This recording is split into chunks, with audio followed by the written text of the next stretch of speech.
Bonjour, c'est Bernard Adrian. Voilà, donc aujourd'hui on va parler des super profits.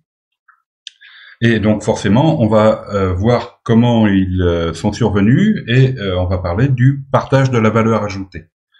Donc comment se partage la valeur ajoutée, comment elle est utilisée? Eh bien, elle est utilisée pour payer des salaires et pour payer des profits. Donc les salaires, un salaire comporte deux parties. Le salaire net, d'une part, et les cotisations sociales, d'autre part. Dans les cotisations sociales, il y a deux parties, à nouveau. Donc la part qui est dite salariale, qui, ajoutée au salaire net, donne le salaire brut, et puis la part qui est dite patronale.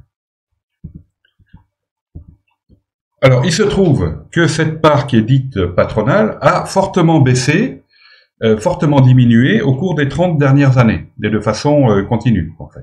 Aujourd'hui, donc, par rapport à ce que c'était au départ, les cotisations dites patronales ont diminué de moitié sur le salaire moyen, et surtout sur le SMIC, elles ont diminué d'au moins 90%, si ce n'est un peu plus. Donc c'est au point que le coût du travail, ce que les organisations patronales appellent le coût du travail, a diminué entre 2012 et 2020 de 9,2%. Ça paraît énorme, mais le coût d'un salarié au SMIC a diminué de 9,2% en 8 ans.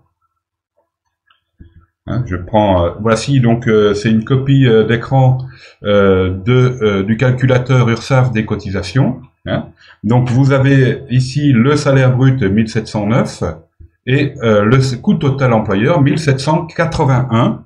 Donc ça veut dire qu'il y a à peine 70 euros, même pas. Presque, enfin, à peine 70 euros, on va dire, de cotisations dites patronales. Voilà, donc, alors il faut savoir que ce simulateur URSSAF, il est destiné aux entreprises uniquement.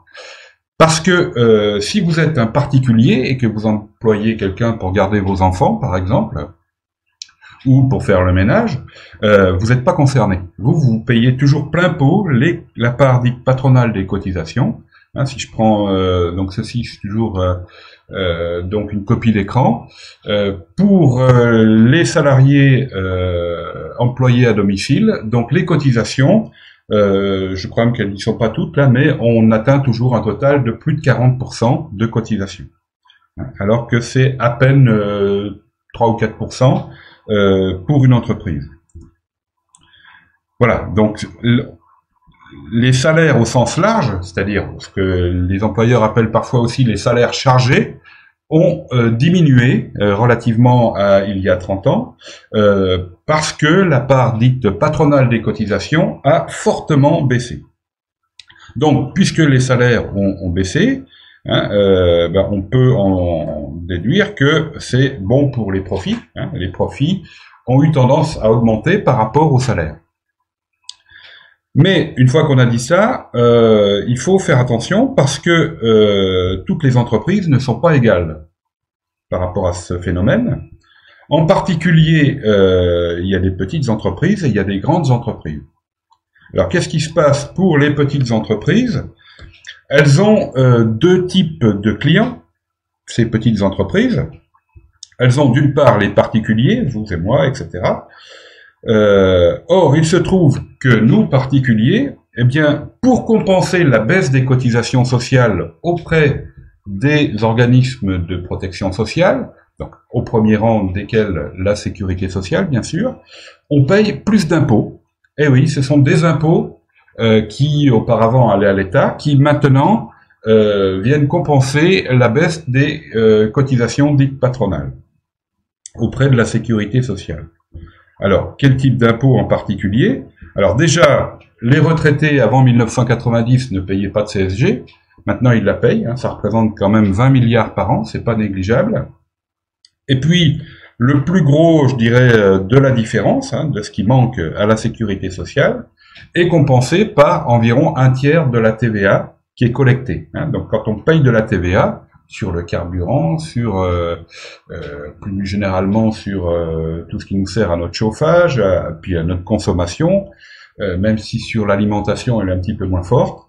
Ben, il y a un tiers de la TVA qui sert à compenser les exonérations de cotisations sociales. Voilà. Donc, ces particuliers, nous, les particuliers, on s'appauvrit, hein, puisqu'on a des impôts en plus à payer pour compenser les exonérations de cotisations sociales. Et du point de vue des petites entreprises, eh ben, le client particulier, il est plutôt plus pauvre, il s'est appauvri. Et donc, c'est pas une bonne affaire pour la petite entreprise sur cette clientèle-là. L'autre type de clientèle des petites entreprises, eh ben, ce sont ce qu'on appelle des donneurs d'ordre. Autrement dit, la petite entreprise est sous-traitante.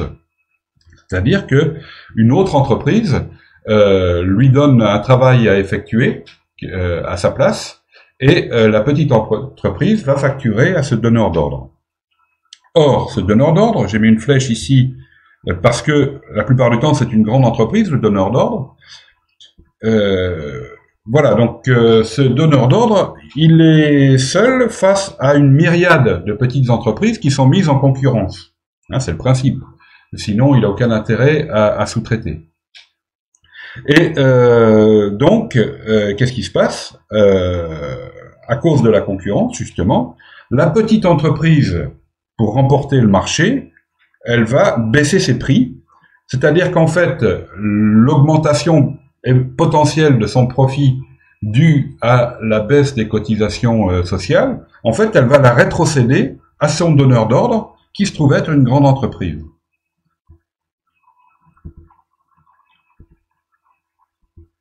Voilà, donc maintenant, on va voir ce qui se passe pour les grandes entreprises. Eh bien, une grande entreprise profite de la réduction des cotisations, puisque a priori, elle n'a pas vraiment de donneur d'ordre. Bon, elle a des clients, bien sûr, des clients qui peuvent être des particuliers, encore une fois, ou alors, je dirais, des États, des choses comme ça, mais ils sont bien moins nombreux à être en concurrence entre eux, hein, sur les gros chantiers, etc. Donc, elle profite de la réduction des cotisations sur ses propres salariés, hein, puisqu'elle a elle-même des salariés, et surtout, très important, les exonérations de cotisations, contrairement à ce qu'on peut croire, concernent aussi bien les grosses entreprises que les petites. Hein, donc, la grosse entreprise bénéficie de la réduction des cotisations sur ses propres salariés, mais aussi sur les salariés de ses sous-traitants. Donc voilà, on a compris un petit peu ce qui s'est passé. Les profits issus générés par la diminution des cotisations sociales, en fait, ils se retrouvent dans les comptes des grosses entreprises uniquement sous forme de super profits. Voilà, on a donc mené l'enquête et on sait maintenant pourquoi il y a des super profits et on sait d'où ils viennent. Donc évidemment, la solution, on peut toujours, je dirais, ambitionner de taxer les super profits, etc., etc. Mais la première chose à faire, évidemment, c'est certainement même, de réaugmenter, peut-être progressivement, mais de réaugmenter les cotisations sociales, la part qui est dite patronale. C'est en fin de compte la meilleure façon de taxer les super profits sans créer des nouvelles usines à gaz. Merci de votre attention.